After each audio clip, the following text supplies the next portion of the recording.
Regarde ça. C'est bizarre. Qu'est-ce qu'il fait?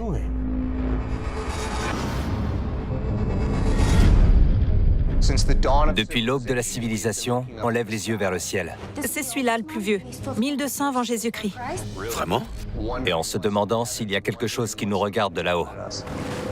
C'était quoi, selon vous? Il s'est passé quelque chose ici qu'on ne peut expliquer. Est-ce qu'on est seul? Est-ce qu'il y a autre chose ailleurs? Oui, des cercles parfaits.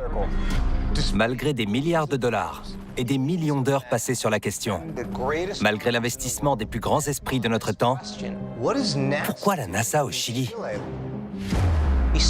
On n'a toujours pas répondu à une simple question. Les extraterrestres ont-ils contacté la Terre? Des milliards de litres d'eau, ça ne disparaît pas comme ça. Mais aujourd'hui, on n'a jamais été aussi proche de la réponse. Je détecte quelque chose. C'est quoi?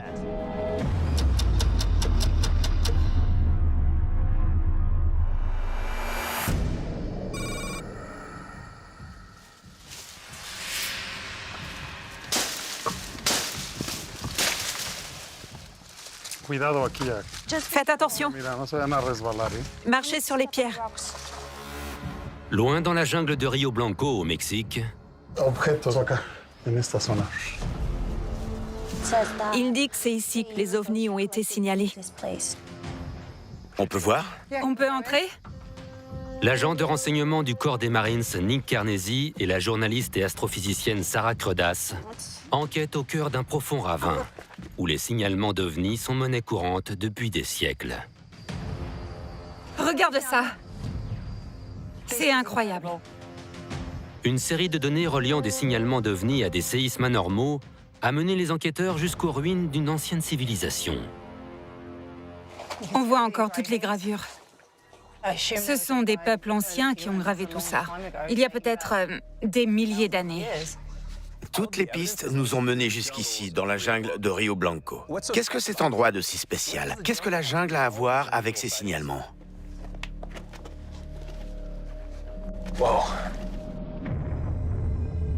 J'en reviens pas. Tu imagines depuis quand c'est là? Regarde. On dirait un visage. Éclaire-le avec ta lampe. Je me demande ce qui les a inspirés à graver ces dessins.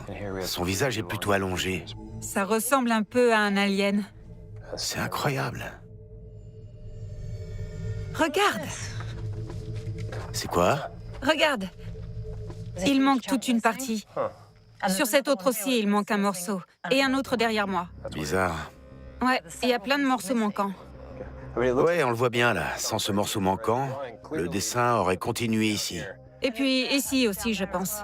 Ouais, regarde. Avance par là.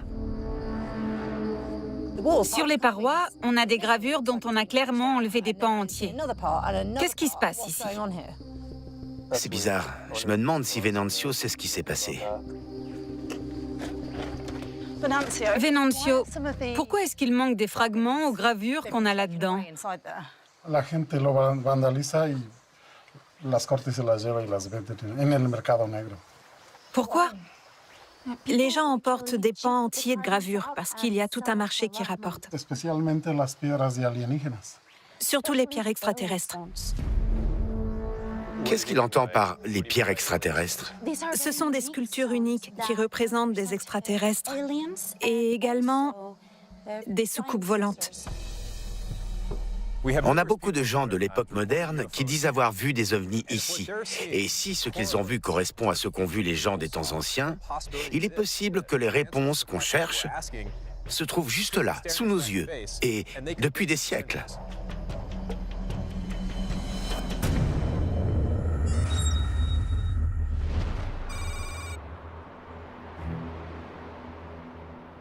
Mike, on a des nouvelles de notre équipe du Mexique, là. Mike Cole, enquêteur pour la CIA, et Michael Livingstone, analyste des conflits, se penchent sur les trouvailles de l'équipe de terrain du Mexique. À notre arrivée dans la zone, on a exploré les ruines d'une ancienne civilisation indigène. De grands pans de parois rocheuses ont été découpés. Il y a aussi un marché noir pour les pierres extraterrestres. Nous allons essayer de trouver des gens qui vendraient ces dernières ou en posséderaient dans des collections privées. On a donc tous ces signalements d'ovnis regroupés dans une zone spécifique de la jungle de Rio Blanco. Et maintenant, on a des gravures au même endroit qui représentent des extraterrestres. Des gravures vieilles de milliers d'années. C'est pas un hasard. Est-ce qu'il est possible qu'une entité ait choisi cette zone, non pas depuis des générations, mais depuis l'époque de ces gravures, c'est-à-dire depuis des milliers d'années? Oui, ça pourrait être des extraterrestres. Mais ça semble difficile à prouver. Mais j'aimerais beaucoup voir les sculptures, s'ils arrivent à en trouver. Pendant ce temps, on va prendre des nouvelles de notre équipe au Chili. Après la découverte, grâce au logiciel d'analyse de liens, d'une connexion entre un ensemble de signalements d'OVNI et une activité sismique anormale, la seconde équipe s'est rendue à Santiago du Chili. Ils ont obtenu l'autorisation exceptionnelle de se rendre au CEFA, une agence gouvernementale consacrée à l'étude des phénomènes aériens anormaux au Chili, l'une des régions du monde les plus concernées par les signalements d'OVNI. C'est pas rien. On ne va plus être limité aux documents du programme américain ATIP. On va voir ce que les Chiliens ont dans leur organisation. Et eux, c'est un programme toujours en cours, ce qui veut dire de nouveaux documents déclassifiés et éventuellement des signalements qu'on ignore encore. Ça pourrait être une mine d'or. Mais la vidéo de l'hélico. Regarde la volute qui sort de ce truc. Et on aura beau le regarder 1000 fois, ça reste super bizarre. C'est fascinant. En novembre 2014, un hélicoptère de la marine chilienne avait filmé un étrange objet volant via sa caméra infrarouge. Une analyse vidéo a révélé qu'il n'était pas de nature terrestre.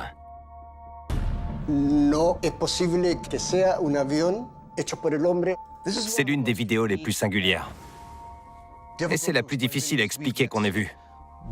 Qu'est-ce que c'est que cet objet, cette volute? Si on peut trouver des cas similaires, alors ce n'est pas juste un événement isolé. Ça fait partie d'un plus grand ensemble. On va voir avec le logiciel si on a eu d'autres signalements similaires au Chili ces 25 dernières années. Je vais taper OVNI, volute, traînée de condensation. Voilà les résultats. Ils ne trouvent que le même fichier de 2014. C'est parce que c'est la vidéo déclassifiée. Le reste des documents du CEFA, de ce que je sais, n'ont pas été déclassifiés. Si on veut trouver des réponses, ce ne sera pas avec notre logiciel. Ce sera en fouillant au sein même du CEFA, sur place. Et maintenant que Paul et Kawa y sont, on a de vraies chances.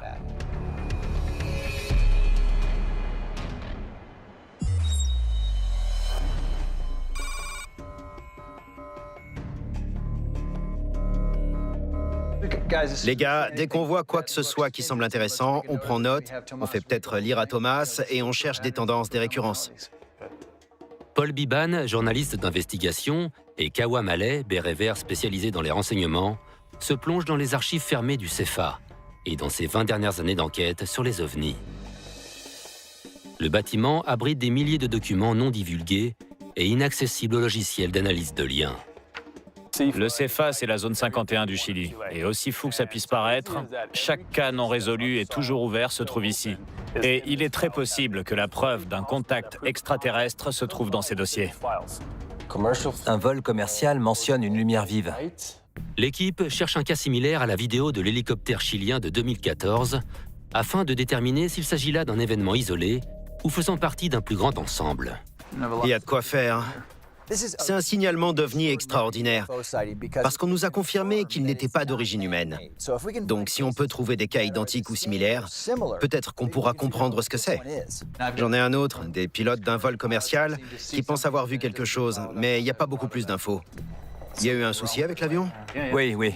Celui-là aussi, c'est un vol commercial. Il partait de Santiago en direction du nord. Et au bout de 45 minutes de vol, ils expliquent avoir vu une lumière rouge et orange très vive. Elle se déplaçait d'ouest en est, à la même altitude que l'avion. Et quelques minutes plus tard, l'avion a subi un problème du système de navigation et ils ont perdu le moteur gauche. Et du coup, le pilote a déclaré l'état d'urgence. Et ils sont retournés à Santiago. Forcément, si le moteur ne fonctionne plus, Ouais, vous êtes obligé de retourner à l'aéroport. ou vers un lac. À part la localisation, il n'y a rien qui ressort. Ouais. Il y a des pilotes militaires et des pilotes commerciaux qui ont vu ces choses-là. Et ils ne savent toujours pas ce que c'est. Il y a un pilote qui a vu une chose sans lumière, mais il filait à 2 fois la vitesse du son. Il y a une très grande variété de signalements au Chili, au-dessus de l'eau, des montagnes, du désert. On a donc un récit de pilote civil et un de pilote commercial. On va commencer à faire des catégories. Ouais. On cherche juste à trouver un modèle sous-jacent, de comprendre le rapport entre les affaires qu'on a déjà dévoilées. On essaie juste de trouver des liens et d'avancer. Je vois pas de motif récurrent là. Ça, c'est ce qu'on a fini. On va faire des piles. Thomas, j'ai du mal à comprendre celui-là. On dirait que le pilote a croisé quelque chose sur son itinéraire de vol. Qu'est-ce qui s'est passé? Alors, donc, avril 2012. Ils disent qu'ils ont reçu des signalements dans la zone du lac Colboon. Un objet est tombé à très grande vitesse, en laissant un flot de condensation. Une traînée de condensation? Oui, c'est ça. Ah, c'est intéressant. Peut-être que le panache dans cette vidéo de la marine pourrait être une traînée de condensation. Ouais, j'ai l'impression qu'on a un lien entre la traînée de vapeur et la volute. Avec ce récit d'un objet ayant émis une traînée de vapeur, ça nous fait faire le lien avec la vidéo de la marine de 2014. Donc là, on a de quoi creuser. Peut-être qu'on peut trouver une caractéristique récurrente. L'équipe se met en quête d'informations supplémentaires sur cet incident du 20 avril 2012, s'étant produit près d'un lac reculé au cœur des Andes, le lac Colboon. Il y en a un autre sur le lac Colboon. Même affaire. Un autre rapport, il est court. Ouais, La même traînée. ok. La condensation apparaît en traînée, comme derrière un avion. Comme la vidéo de l'hélico. Ouais. Ouais. C'est qui ce Arturo? Alors, Arturo est apparemment le maire de la ville de Colboon. Le maire de Colboon a donné ce récit, donc. Ok, c'est incroyable. Non seulement on a deux objets qui émettent une sorte de traînée de vapeur, mais on a en plus un témoin oculaire qui s'avère être le maire de la ville de Colboon. C'est pas n'importe qui, c'est le maire. Ce n'est pas très loin. C'est à 3 heures au sud. Il va falloir aller sur place. Quoi qu'il se passe au Chili, le lac Colboon pourrait nous donner des réponses.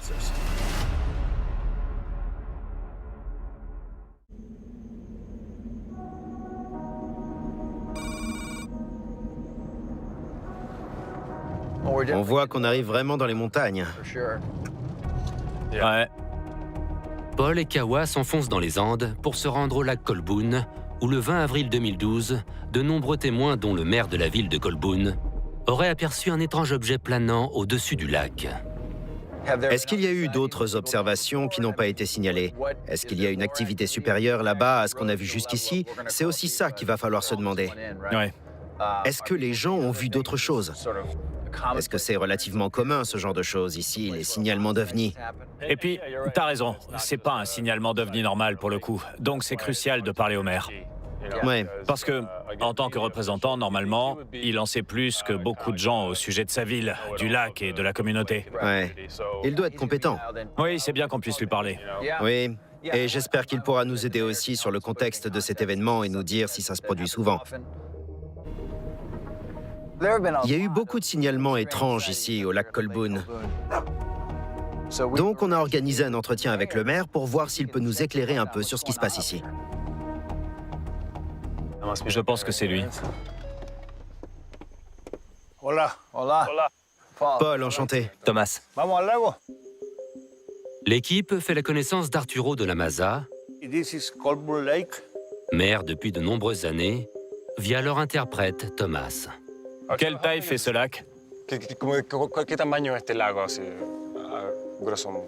80 kilómetros cuadrados. Es el más grande lago artificial de Chile. Il y a de quoi faire. C'est un grand lac.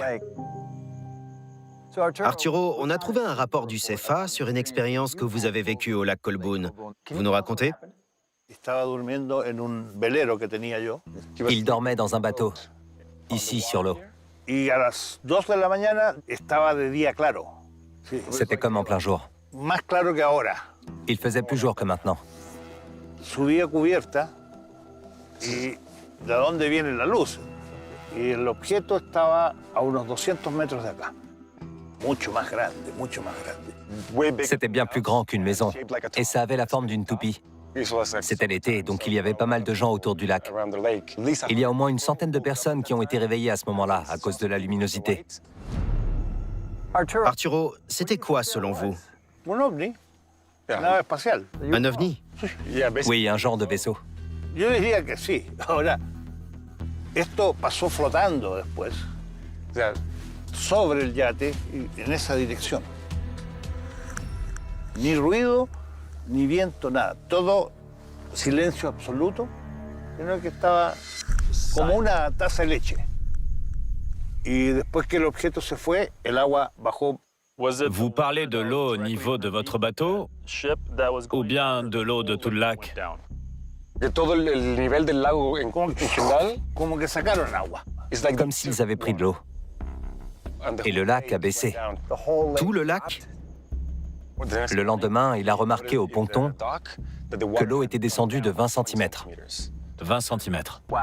Dans un lac aussi grand qui contient je ne Ouais, sais beaucoup combien d'eau. de milliards de litres d'eau, c'est une quantité considérable.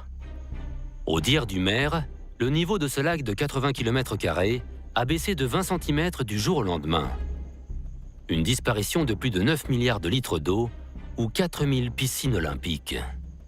On a donc des centaines de témoins et des milliards de litres d'eau disparus du jour au lendemain. Il s'est passé quelque chose ici qu'on ne peut expliquer, pas vrai?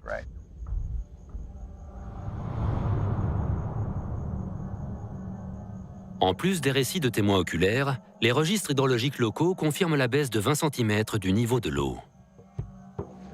Ce lac est super grand. C'est difficile de se dire que 20 cm ont pu disparaître comme ça du jour au lendemain.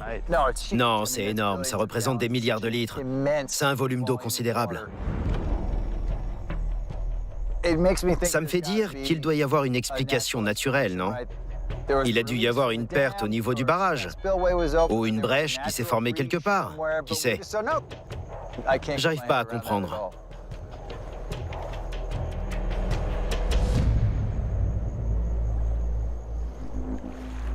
Qu'est-ce qu'on n'arrive pas à voir? Quelle pourrait être l'explication logique? On n'a pas assez d'infos sur ce lac. Peut-être que la prochaine étape, c'est d'étudier le terrain. Ouais. Ils sont allés quelque part, ces 20 cm d'eau. Des milliards de litres d'eau, ça disparaît pas comme ça.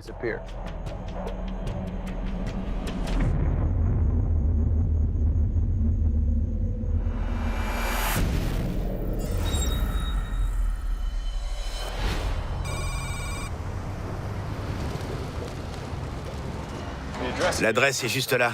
Ah ouais? Ouais. Ce sera intéressant de voir ces pierres. Nick et Sarah sont à la recherche d'anciennes œuvres d'art prises dans une grotte de la jungle, non loin de là, dans une zone identifiée par le logiciel d'analyse de liens comme haut lieu de signalement d'OVNI, et où, selon les autochtones, les extraterrestres viennent depuis des siècles. Par là. Là? Oui. Señor Rafael, Marcia. L'équipe a organisé une visite privée dans un musée du coin afin de voir des objets découverts non loin de la grotte. Leur guide est le conservateur Rafael Monteo. Estas son piezas arqueológicas de civilizaciones antiguas. ¿Esto es lo que están buscando ustedes?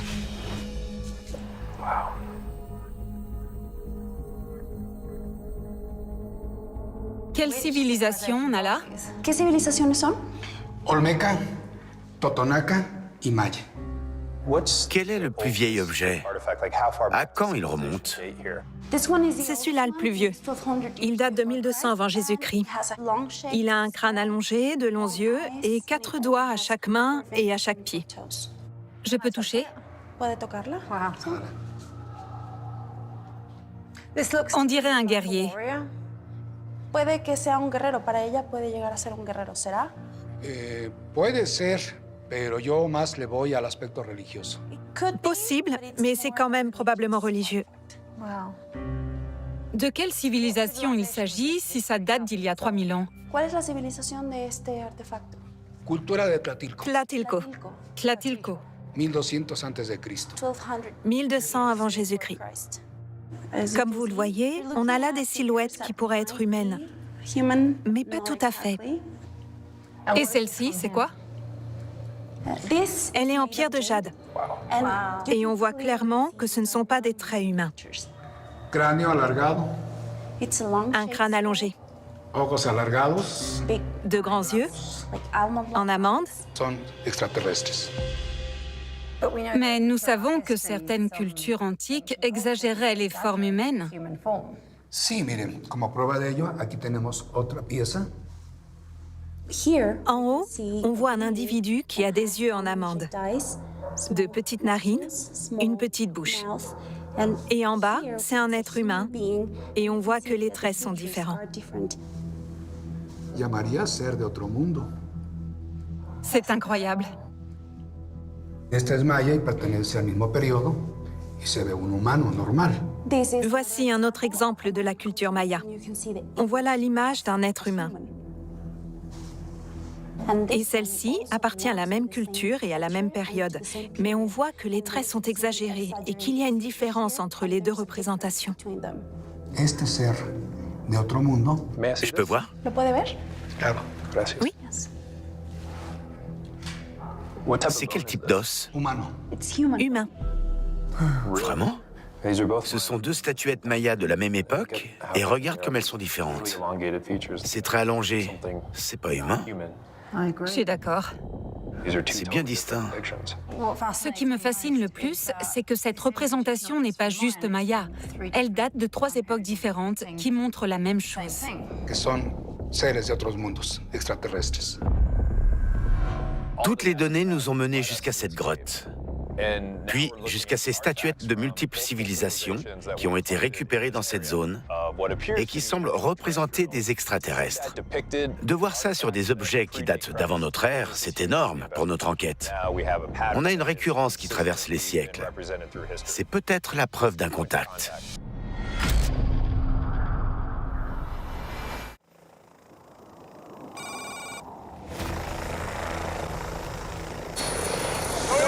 On veut faire tout le tour. Observez tout le lac. Pas de problème. Super. Paul et Kawa sont au cœur des Andes. Ils s'apprêtent à effectuer une reconnaissance aérienne du lac Colbún, où le 20 avril 2012, le maire de Colbún aurait aperçu un ovni planant au-dessus du lac. Un ovni qui aurait aspiré une énorme quantité d'eau, entraînant ainsi la disparition de plus de 9 milliards de litres d'eau du jour au lendemain. On a une grosse péninsule au milieu. C'est une énorme quantité d'eau pour que ça disparaisse aussi vite. Est-il possible que cet engin, que le maire a vu, ait tiré des milliards de litres d'eau de ce lac? Ou bien y a-t-il une cause naturelle? L'eau est profonde, là? Une centaine de mètres, peut-être plus. Ah oui? Oui. Aux côtés de leur pilote Mathias Herrera, l'équipe survole le lac à la recherche de preuves de ce qui aurait pu causer cette gigantesque perte d'eau. Il y a du trafic aérien ici? Non, pas trop. Ok, donc pas de vols commerciaux ou d'opérations militaires dans cette zone? Non.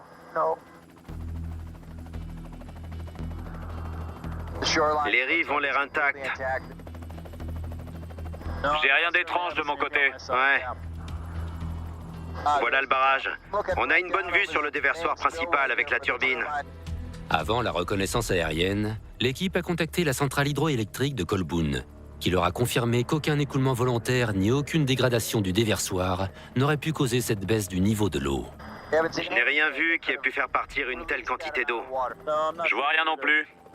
On a observé l'entièreté du lac et on n'a aucune rupture dans les rives, ni dégâts au niveau du barrage, rien qui ne suggère où est passée toute cette eau.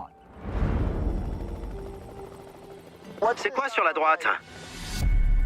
C'est un fleuve qui se déverse dans le lac? Oui. C'est le fleuve Mollet. Le Mollet? Oui. Il vient des montagnes? Il vient des montagnes et de la Laguna del Mollet. Donc un autre lac? Oui, à très haute altitude. Ça alimente le lac Colbún? Oui. Ok. À l'extrémité est du lac Colbún, l'équipe découvre un fleuve provenant de terres plus en altitude, où se trouve un autre plan d'eau, la Laguna del Mollet, ou lac du Mollet. On peut suivre le fleuve jusqu'au lac du Mollet? Bien sûr. Allez. Si le lac du Mollet alimente le lac Colbún depuis une plus haute altitude, il est possible que quelque chose se soit produit à la source qui a entraîné cette chute au niveau de l'eau en bas. Donc on doit aller vérifier. On est de plus en plus haut. L'équipe parcourt 70 km et grimpe à 2100 mètres d'altitude. Regarde.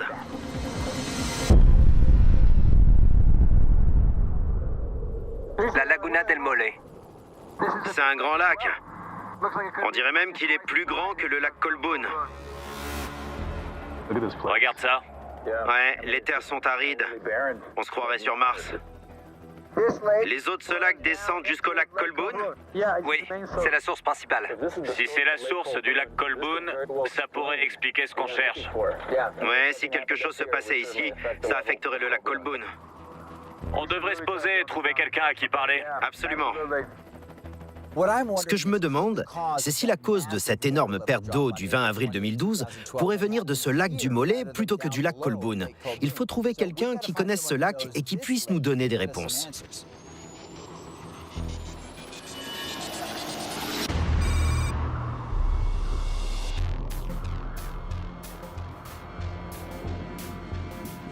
Ce lac est tellement plus grand.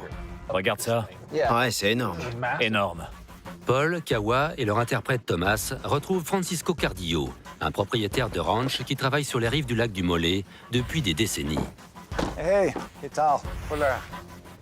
Bonjour. Francisco. Enchanté. On est en train de mener une enquête et il s'est avéré que ce lac pourrait nous donner des indices. Vous connaissez bien le lac et les environs? ¿Tú sabes algo? ¿Conoces la zona bien? Sí, mi familia vive de 1929, un poco más abajo. Il s'est produit quelque chose d'inhabituel ici le 20 avril 2012? Sí, yo creo que sí. Il dit qu'il y a eu beaucoup d'ovnis au-dessus du lac. Des ovnis ici aussi? Oui. Dites-nous en plus. Observación iba siempre al cielo y a las luces que a veces aparecían acá en el lago. Un groupe d'une trentaine de personnes, dont lui, a vu un objet ressemblant à une sphère qui se déplaçait dans le ciel et qui a fait quelques mouvements avant de filer. Vous l'avez vu? De vos yeux? ¿Tú lo viste eso personalmente? Sí, lo vi personalmente porque aparecieron unos cóndores volando. Nos fijamos en los cóndores y sobre los cóndores vimos la esfera. Donc c'est comme si ces deux lacs formaient un système. Francisco, que savez-vous au sujet de ces eaux? Hay cosas inusuales. Comme quoi? Las tengo en mi video. Je veux voir ça. Oh, wow. Regarde ça. La laguna está congelada y estos círculos aparecen. C'est dingue. C'est presque des cercles parfaits. Sí, Il y en a partout. Ouais. círculos perfectos. Ouais, des cercles parfaits. Ouais, on dirait bien. Les gens ne comprennent pas du tout. Ouais, c'est bizarre. Je sais pas. Il y a des objets qui émettent un panache étrange. Un maire qui nous affirme qu'il a vu un ovni aspirer l'eau du lac Colboon. Et maintenant, des observations répétées d'ovnis et d'étranges cercles ici au lac du Mollet. Il y a quelque chose de bizarre qui se passe ici. On va devoir trouver des réponses.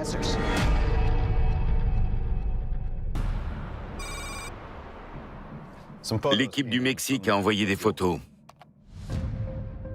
Mike et Michael passent en revue les découvertes de la jungle de Rio Blanco, au Mexique, où l'équipe a trouvé des gravures anciennes, à l'endroit même où des ovnis sont signalés depuis des siècles.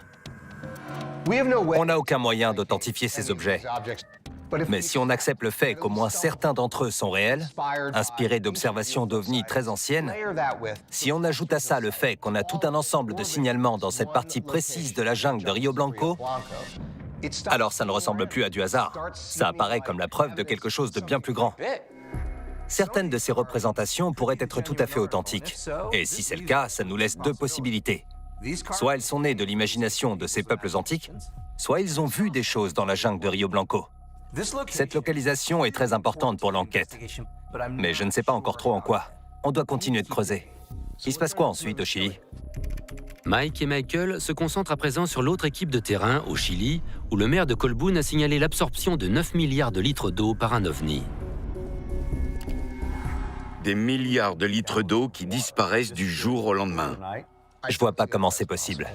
Ce qui est intéressant, c'est que la clé pourrait bien ne pas être le lac Colboon, mais un autre lac qui l'alimente, le lac du Mollet.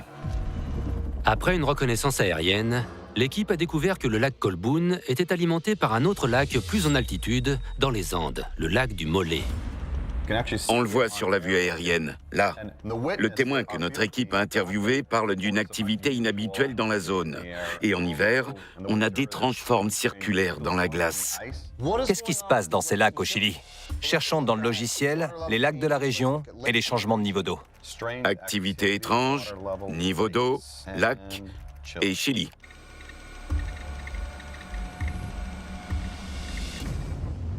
Et voilà, des rapports de la NASA. Pourquoi la NASA? Fais voir celui-là. Un lac disparaît au Chili. L'équipe découvre un rapport de la NASA détaillant une enquête sur la disparition d'un énorme lac de haute altitude au Chili. C'est notre lac? Un autre lac disparaît? 2007? Non, c'est pas le nôtre. Entre mars et mai 2007, un lac entier disparaît. On a donc un maire qui voit un ovni au-dessus du lac Colboon qui aspire 9 milliards de litres d'eau, puis un propriétaire de ranch qui voit un ovni au-dessus du lac du Mollet, et on ajoute à ça des cercles bizarres à la surface, puis maintenant un lac entier qui disparaît. Paul et Kawa vont inspecter les eaux du lac du Mollet. Ils nous diront ce qu'ils trouvent. D'accord.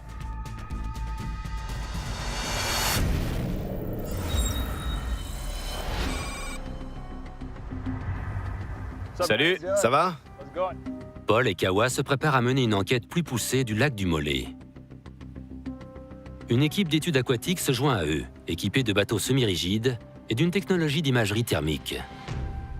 On cherche simplement des choses inhabituelles, notamment des gaz, des formations rocheuses, des mouvements d'eau étranges. Dès que quelqu'un remarque quelque chose, on s'arrête. quand on trouvera quelque chose, les plongeurs descendront pour regarder de plus près. Ça marche. Allons-y! La plongée en haute altitude requiert un équipement spécialisé et une période d'acclimatation allant jusqu'à 36 heures. L'équipe a donc engagé des plongeurs expérimentés du coin, Pedro Niada et Alejandro Sosa. Il y a plein de choses ici qui peuvent mal tourner. On est très haut en altitude. Ça change les réglages d'oxygène, ça change l'équipement. Et en plus, on ne connaît pas le fond de ce lac. Donc on a fait venir des experts qui savent vraiment ce qu'ils font. On est prêt. On peut y aller. C'est parti.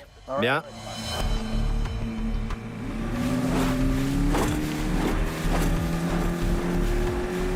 On voudrait se rendre à cette extrémité du lac. Ce serait super. En suivant un quadrillage préétabli, chaque équipe explorera un tiers de ce lac d'une quarantaine de kilomètres carrés. Ce lac est immense. Kawa, tu vois quelque chose? Non, je garde un œil sur le moniteur. C'est de plus en plus profond en dessous. Mais c'est assez graduel. On n'a pas de grosses déclivités soudaines. D'accord. On a une technologie qui nous aide à visualiser ce qu'on ne peut pas voir nous-mêmes. Les sondeurs nous disent s'il y a des changements significatifs au niveau du plancher du lac. Ça nous informe de tout ce qui serait suspect là-dessous et qu'on ne pourrait pas voir par nous-mêmes. C'est profond, là? On doit avoir 11 mètres de profondeur. D'accord. Ouais, je vois la végétation au fond. Et dans cette végétation, il y a des variations thermiques sur le moniteur. L'eau fait quelle température, là? 10, 11 degrés. Et là, on a du 40 degrés. Et j'ai vu des bulles. Il y en a juste ici.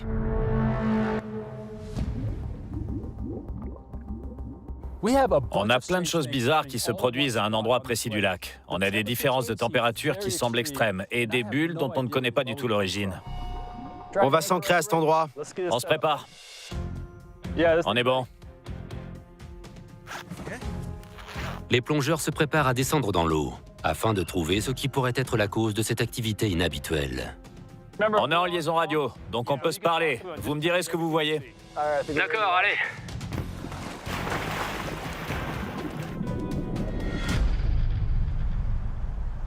Vous me recevez? Ouais. Je descends. La visibilité est comment? Je dois avoir 3 ou 4 mètres. Bien reçu.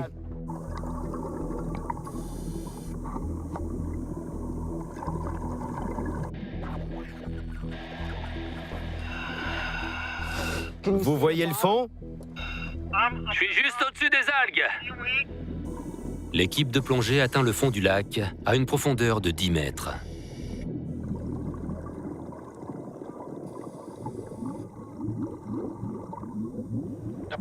Les bulles sortent du plancher du lac. Donc les bulles proviennent de sous les algues? Ouais. Décrivez-nous si possible, Alex. Je détecte quelque chose là.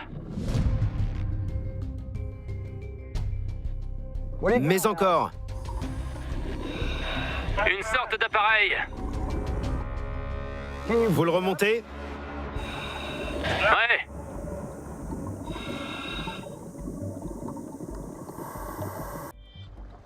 Waouh, c'est quoi? C'est bon? Ouais. Ah la vache. C'est encore plein d'eau. Ouais, c'est quoi? C'était enterré? Dans les sédiments, entre les algues. Des bulles sortaient des algues. Et certaines? Ouais. Certaines sortaient du sable aussi. D'accord. Vous aviez déjà trouvé des objets similaires? Non, jamais. Ok, on a un circuit imprimé. C'est clairement d'origine humaine. On devrait prendre des photos, quelques mesures peut-être, pour déterminer ce que c'est. C'est de plus en plus bizarre. D'abord, on a un énorme lac qui perd une quantité d'eau gigantesque. Puis des bulles dans ce lac. Et maintenant, des objets inconnus, avec on ne sait quelle technologie enterrée au fond du lac. On va demander aux plongeurs de le reposer où ils l'ont trouvé. Ouais. Il se passe quelque chose, mais on ne sait pas encore quoi ni pourquoi.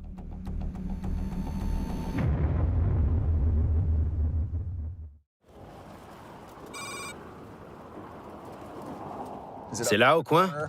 Ouais. Bon sang, qu'est-ce que c'est beau. Le journaliste d'investigation Paul Biban et le béret vert spécialisé dans les renseignements Kawa Malay sont au cœur des Andes chiliennes, où lors de recherches dans le lac du Mollet, l'équipe a découvert un étrange appareil au fond de l'eau. Bonjour, Luis. Salut. Ils organisent une rencontre avec Luis Torres, un haut fonctionnaire local. Quelqu'un a voulu faire quelque chose ici avec cet appareil, avec cette technologie. Luis a passé des années à surveiller ce lac, donc peut-être qu'il aura des réponses sur ce qui se passe ici. Nos plongeurs ont trouvé cet objet au fond du lac. Et on a pris des photos. Est-ce que vous avez une idée de ce que c'est?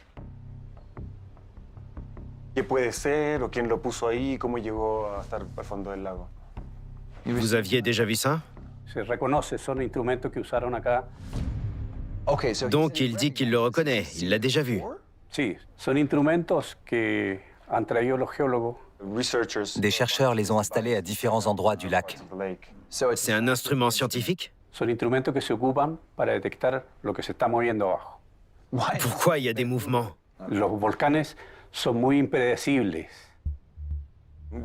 C'est un système volcanique qu'on a sous ce lac.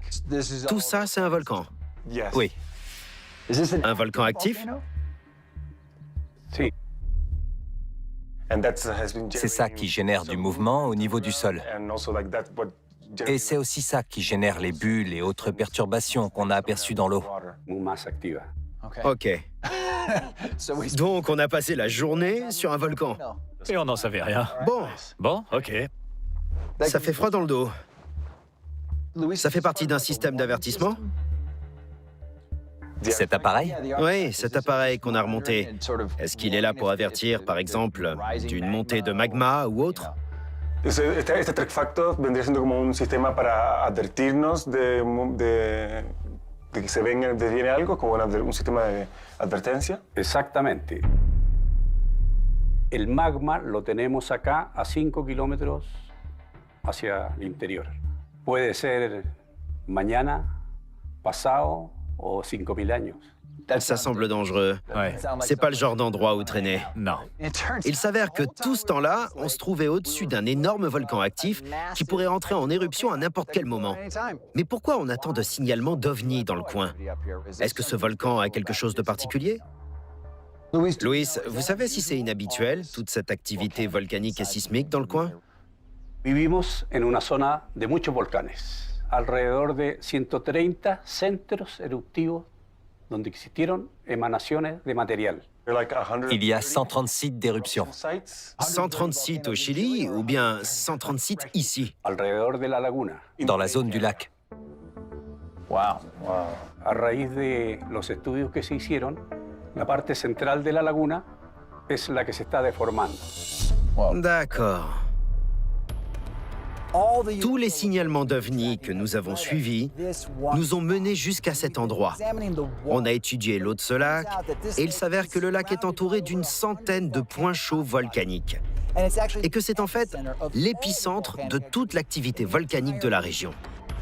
Est-ce que c'est pour ça que ce lac est si important ?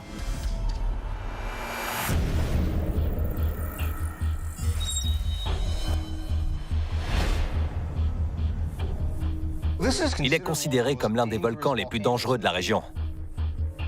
C'est un centre d'activité géothermique. Les Andes sont une région volcanique très active, mais cette zone-là constitue un cas assez inhabituel. On a énormément de signalements d'OVNI qui se regroupent là-bas. Ça nous fait nous demander s'il existe une tendance plus large de corrélation entre les signalements d'OVNI et les volcans.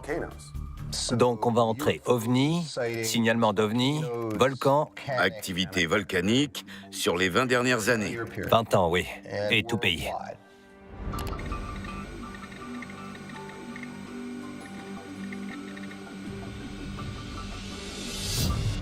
Regarde ça. Regarde tous ces résultats. La liste est longue. On va jeter un œil à cette base de données. Oui, affiche. Le logiciel isole tous les signalements d'OVNI des 20 dernières années recensés dans un rayon d'1,5 km autour de zones volcaniques.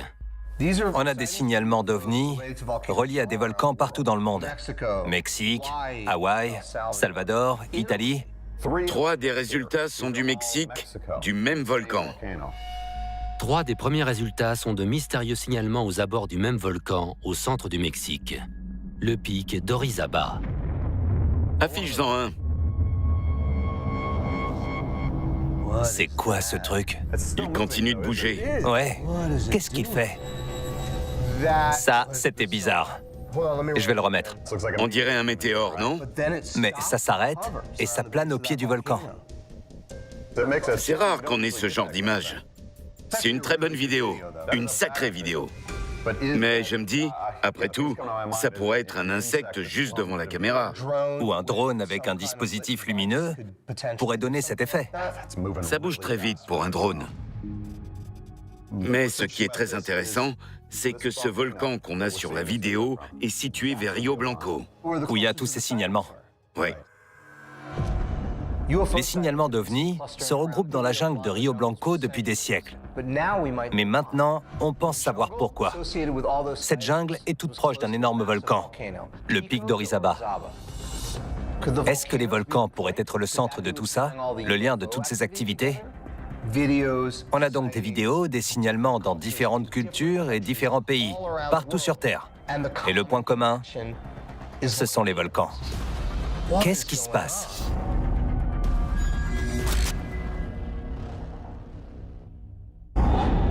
Prochainement dans Contact. Le temps que j'aille chercher ma caméra, et il n'y avait plus que 3 lumières espacées d'1 kilomètre. Et qu'a fait le gouvernement à la suite de tous ces témoignages? Rien. Qu'est-ce qui se passe ici que le gouvernement veuille tant cacher?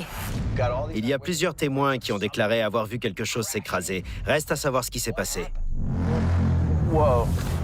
Ça pourrait être le premier cas documenté d'un atterrissage de vaisseaux extraterrestres à la surface de la Terre. Que subieron a camionetas y se los llevaron. Si on se base sur la théorie du complot, ça cache peut-être quelque chose. Pourquoi ils ont clôturé cet endroit? À cause de ça?